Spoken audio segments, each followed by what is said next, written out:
Asingba eenakhunba amasung Hazam.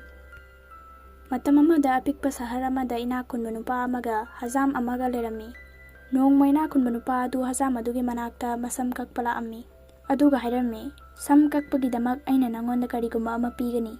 Sam kakpa loiraba matungda eenakhunba nupa aduna sam akakman oina lupa manga pirami. Hazam aduna hairaklammi, sidi karigumba ama nattena. Adom na ingonda karigumba ama pigani haikridudi. Eenakhunba nupa aduna lupa nifu amuk pirami. Adubu Hazam nupa adu lau haiba yaramde. Asumna piba lau yadaba thawong asi matam khara chatharami. Mamai thangda eenakhunba nupa aduna lupa 50 phawba pirage haina hingatlami adubu Hazam aduna karigumba ama pigadabani haiduna lau haiba yaramde. Eenakhunba nupa aduna hairaklammi, phare hayeng aigi yumda laglo ai nangonda karigumba ama adu pirage. Mathangi numita Hazam adu laktringaida eenakhunba nupa aduna sangom mafamba tengkot amada nongdum macha ama hapchalaga thangnaba kada thamlammi. Hazam adu laklaba matamda eenakhunba nupa aduna hairami, thangnaba kada leiriba sangom mafamba tengkot adu puraku.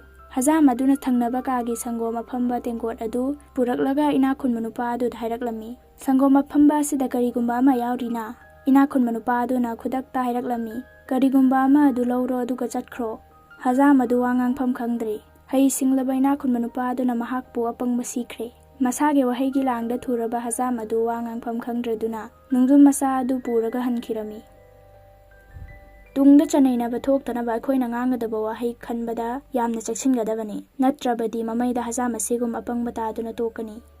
Aroibada Pavilai News Leader ki channel yeng video khudimuk puthagatchari.